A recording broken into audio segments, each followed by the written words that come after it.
नमस्कार दोस्तों, आप सभी लोगों का अपने इस चैनल में स्वागत करते हैं। दोस्तों, हम लोग कक्षा 2 के गणित विषय का शिक्षण योजना लेकर आए हुए हैं और हम लोगों का यहाँ पे प्रकरण है रेखाएं ही रेखाएं। ये प्रकरण है। तो यदि आपको किसी भी तरह का शिक्षण योजना चाहिए तो आप हमें कमेंट कीजिएगा, वह शिक्षण योजना जल्द से जल्द मिल जाएगा। और लेकिन यदि आपको हमारा ये शिक्षण योजना अच्छा लगे तो लाइक ज़रूर कीजिएगा और वीडियो को शेयर कर दीजिएगा और चैनल पे बने रहिएगा, जिससे अधिक से अधिक आपको शिक्षण योजना मिल सके। जो भी नया शिक्षण योजना आपके सामने मिले वह आपको नोटिफिकेशन के रूप में जल्दी से प्राप्त हो जाए। तो आइए वीडियो को शुरू करते हैं।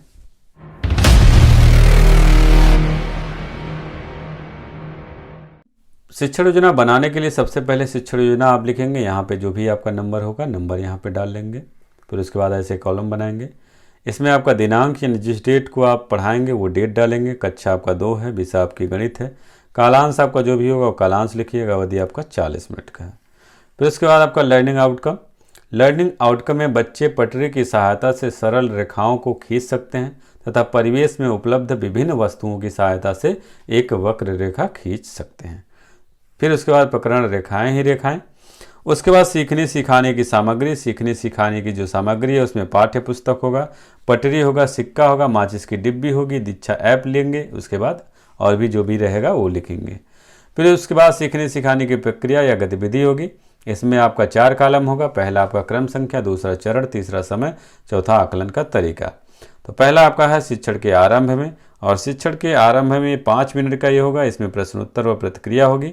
तो शिक्षण के आरंभ में शिक्षक जो है बच्चों से प्रकरण से संबंधित बातचीत करते हुए बच्चों के पूर्व ज्ञान को परखने के लिए बच्चों से कुछ प्रश्न पूछेंगे। प्रश्न में आपका होगा माचिस की डिब्बी दिखाते हुए बच्चों से पूछेंगे यह क्या है। फिर उसके बाद यह कितने रुपये का सिक्का है, सिक्का दिखाते हुए कोई भी आप सिक्का दिखा सकते हैं। चूड़ी कौन पहनता है, तो इस तरह से आप क्वेश्चन करेंगे। या ये भी पूछ सकते हैं चूड़ी का जो आकृति है किस तरह की होती है। फिर उसके बाद दूसरा चरण आपका प्रारंभ होगा। दूसरे चरण में शिक्षण के दौरान 30 मिनट का होगा। इसमें बातचीत एवं सहभागिता देखी जाएगी।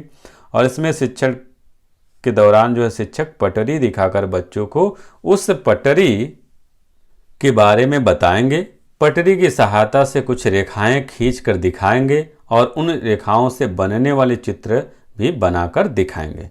अब देखिए कैसे बताएंगे। सरल रेखा पहले बताएंगे। सरल रेखा का मतलब सीधी रेखा को सरल रेखा कहते हैं। ऐसे आप लाइनिंग बना देंगे तो ये आपका सरल रेखा होगा।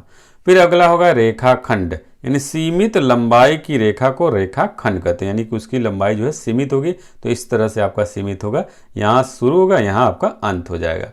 फिर उसके बाद रेखा जो है असीमित लंबाई रेखा कहलाती है, यानी जिसकी कोई सीमा ना हो, वो आपके रेखा जहाँ तक मर्जी वहाँ तक खींच सकते हैं। फिर उसके बाद आपका त्रिभुज आपका 3 भुजाओं से मिलकर बना त्रिभुज कहलाता है। त्रिभुज में 3 भुजाएं और 3 कोण होते हैं, कोण भी होते हैं। तो इस तरह से आप त्रिभुज ऐसे भी बना सकते हैं और इस तरह से आप त्रिभुज का कई रूप है, किसी भी तरीके से बना सकते हैं आप।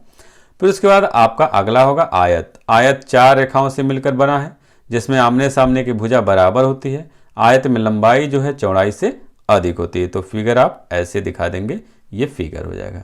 उसके बाद हम लोगों का वर्ग आपका होगा, और वर्ग में आपका ये 4 भुज रेखाएं होती हैं, बल्कि इनके चारों भुजाएं क्या होती हैं, बराबर होती है। वर्ग का ऐसे फिगर हो जाएगा। फिर उसके बाद वृत्त। तो वृत्त में आपका होगा किसी एक निश्चित बिंदु से समान दूरी पर स्थित बिंदुओं का बिंदुपथ वृत्त कहलाता है। यह निश्चित बिंदु वृत्त का केंद्र कहलाता है और केंद्र से परिधि तक की दूरी त्रिज्या कहलाती है। तो वृत्त का ये चित्र आपका यहाँ पे है, ऐसे आपका होगा। और बीच में ये जो बिंदु है आपका वो केंद्र है, और इस बिंदु से यहाँ तक की जो दूरी है आपकी त्रिज्या की, कहीं त्रिज्या जो है चारों तरफ आपकी हो सकती है।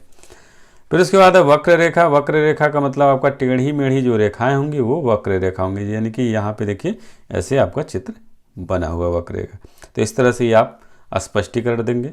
फिर उसके बाद आपका शिक्षण के अंत में 5 मिनट का इसमें होगा, अवलोकन किया जाएगा, वह सहभागिता होगी। इसमें शिक्षण के अंत में शिक्षक जो है बच्चों को परिवेश में उपलब्ध वस्तुओं की सहायता से विभिन्न प्रकार के चित्र श्यामपट्ट पर बनाकर दिखाएंगे। तो ये आपका हो गया। उसके बाद हम लोग का गृह कार्य, और गृह कार्य में आपका बच्चों कल घर से अभ्यास के प्रश्नों को हल करके आना है। उसके बाद हम लोगों का आगामी शिक्षण योजना होगा और आगामी शिक्षण योजना में शिक्षण के बाद आकलन में उभर कर आई कठिनाइयों को दूर करने के लिए आप आगे की शिक्षण कार्य शिक्षण योजना बनाएंगे। तो इस तरह से ये आपका शिक्षण योजना जो है पूरा हो जाएगा। और किसी भी तरह का यदि आपको शिक्षण योजना चाहिए तो आप हमें कमेंट कीजिए, वह शिक्षण योजना जल्द से जल्द आपके सामने मिल जाएगा। और यदि आपको हमारे ये वीडियो अच्छा लगे तो लाइक कीजिए, शेयर कीजिए और चैनल को सब्सक्राइब भी कर लीजिएगा। और किसी भी तरह का यदि आपको समस्या या सुझाव है तो आपको डिस्क्रिप्शन बॉक्स में एक लिंक मिलेगा व्हाट्सएप का, वहाँ पे ज्वाइन करके आप अपना समस्या और सुझाव बता सकते हैं। तो बस आज के इस वीडियो में इतना ही। अगली वीडियो में हम लोग फिर से मिलेंगे, तब तक के लिए अनुमति चाहते हैं। नमस्कार दोस्तों।